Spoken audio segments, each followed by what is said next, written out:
നമസ്കാരം. അയ്യപ്പ വിരോധികളെ ശബരിമലയിൽ കയറ്റരുത്. നിലവിലുള്ള തിരുവിതാംകൂർ ദേവസ്വം ബോർഡിൻ്റെ ഭരണസമിതിയുടെ കാലാവധി അടുത്തയാഴ്ച അവസാനിക്കുകയാണ്. ശ്രീ PS പ്രശാന്ത് പ്രസിഡന്റായിട്ടുള്ള ഭരണസമിതിയുടെ കാലാവധിയാണ് തീരുന്നത്. പകരമായി പുതിയ സമിതിയെ നിയോഗിക്കുന്നതിന് സർക്കാർ ഏതാണ്ട് ധാരണ ഉണ്ടാക്കി കഴിഞ്ഞു. ഈ പുതിയതായി വരുന്നതും CPM-ന്റെ അല്ലെങ്കിൽ കമ്മ്യൂണിസ്റ്റ് പാർട്ടിയുടെ അനുഭാവിയും മുൻ MLA-യുമായ TK ദേവകുമാർ ആണ് എന്നറിയുന്നു. അതല്ല എങ്കിൽ മുൻ MP ഈ രംഗത്തേക്ക് കടന്നു വരുന്നു എന്നും റിപ്പോർട്ടുണ്ട്. മുൻ MP-യായ ശ്രീ സമ്പത്താണ് പേര് പറഞ്ഞു കേൾക്കുന്ന മറ്റൊരാൾ. ഇതിൽ ആര് വരുന്നു എന്നതല്ല പ്രശ്നം. ശബരിമല ലോകമെമ്പാടുമുള്ള അയ്യപ്പ ഭക്തന്മാരുടെ അഭയകേന്ദ്രമാണ്. അവിടെ വിശ്വാസികളാണ് എത്തുന്നത്. അയ്യപ്പനെ ദർശിച്ച് ആഗ്രഹ സാഫല്യം നേടി തിരികെ പോകുന്ന ലക്ഷക്കണക്കിന് അയ്യപ്പന്മാർ ആണ് അവിടെ എത്തുക.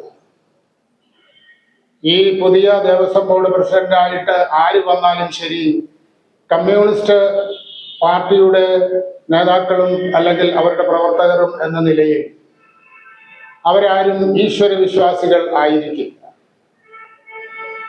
ഈശ്വരനിൽ വിശ്വസിക്കാനോ വിശ്വസിക്കാതെ ഇരിക്കാനോ ആർക്കും അവകാശമുണ്ട്. അതിലൊന്നും ഒരു തർക്കവുമില്ല.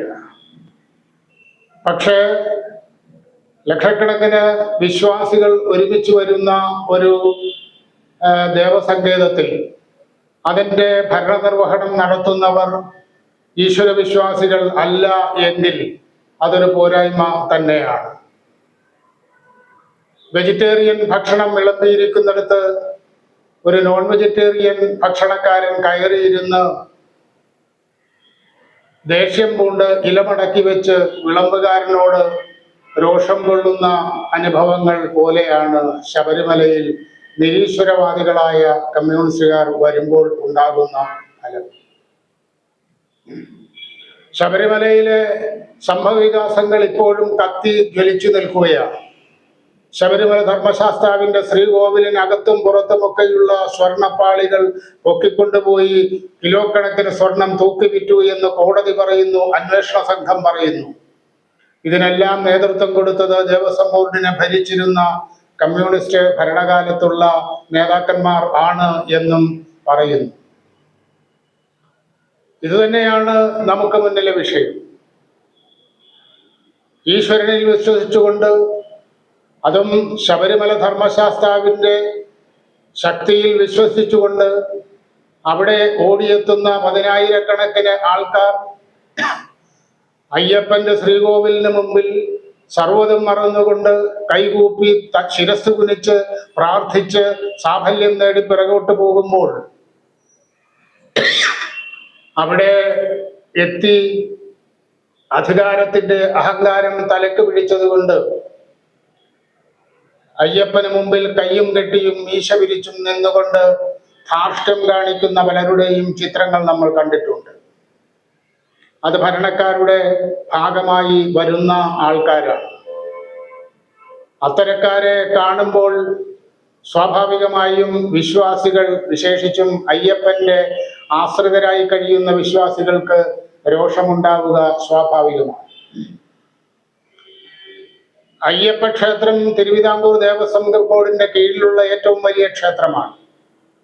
ആ ക്ഷേത്രം പാലിക്കുന്നതിനും സംരക്ഷിക്കുന്നതിനും കൃത്യമായ വ്യവസ്ഥകളോടെ നടത്തിക്കൊണ്ടുപോകുന്നതിനും ഏറ്റവും പ്രാധാന്യമുള്ളത് കുറഞ്ഞപക്ഷം ഒരു ഈശ്വര വിശ്വാസി അതിൻ്റെ തലപ്പത്ത് വരിക എന്നതാണ്.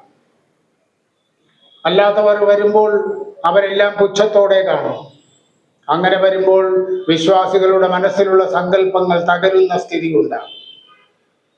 ഈശ്വരനിൽ ഭയമുണ്ടെങ്കിൽ ഇപ്പോൾ പോലീസ് അറസ്റ്റ് ചെയ്ത് അകത്താക്കിയിട്ടുള്ള ഉണ്ണികൃഷ്ണൻ പോറ്റിയോ അതല്ലെങ്കിൽ അദ്ദേഹത്തോടൊപ്പം അറസ്റ്റിലായ മറ്റുള്ളവരോ എങ്ങനെയാണ് അയ്യപ്പന്റെ വിലപിടിപ്പുള്ള സ്വർണ പാളികൾ അവിടെ നിന്നും മോഷ്ടിച്ചു കൊണ്ടുപോവുക?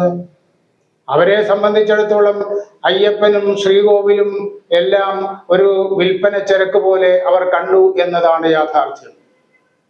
ഭക്തിയില്ലാതെ സ്വന്തം മുക്തി മാത്രം മോഹിച്ചുകൊണ്ട് അവിടെ എത്തിയ തട്ടിപ്പു വീരന്മാരുടെ കഥകളാണ് നമ്മളിപ്പോൾ കേട്ടുകൊണ്ടിരിക്കുന്നത്.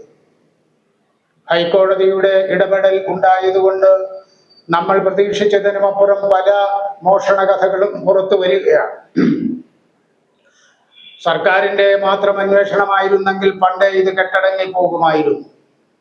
ഏതായാലും ലക്ഷക്കണക്കിന് വരുന്ന അയ്യപ്പ വിശ്വാസികളുടെ മുന്നിൽ ഒരു ചോദ്യചിഹ്നമായി നിൽക്കുകയാണ് ധർമ്മശാസ്താവിന്റെ ക്ഷേത്ര ശ്രീകോവിലിൽ നിന്നും സ്വർണം തട്ടിക്കൊണ്ടുപോയ സംഭവം. ഏതായാലും സർക്കാരിനും ബന്ധപ്പെട്ടവർക്കും ഇനിയെങ്കിലും ചെയ്യുവാൻ കഴിയുക അല്പമെങ്കിലും ഭയഭക്തി ബഹുമാനമുള്ള, ദൈവത്തോട് കൂറുള്ള, അല്ലെങ്കിൽ ദൈവവിശ്വാസത്തിൽ മനസ്സ് ഉറപ്പിക്കാൻ കഴിയുന്ന ആരെയെങ്കിലും തിരുവിതാംകൂർ ദേവസ്വം ബോർഡിന്റെ തലപ്പത്ത് ഇരുത്തണം. അത്തരത്തിലുള്ള ആൾക്കാർ വന്നു കഴിഞ്ഞാൽ അയ്യപ്പനും സന്തോഷമാകും, അയ്യപ്പനെ തേടിയെത്തുന്ന പതിനായിരക്കണക്കിന് വിശ്വാസികൾക്കും സന്തോഷമാകും. അത്തരം ഒരു നടപടിക്ക് സർക്കാർ തയ്യാറാകട്ടെ എന്ന് നമുക്ക്, അത്തരത്തിലൊരു മാനസികാവസ്ഥ ഭരണക്കാർക്ക് ഉണ്ടാകട്ടെ എന്ന് നമുക്ക് ശബരിമല അയ്യപ്പ സ്വാമിയോട് പ്രാർത്ഥിക്കാം.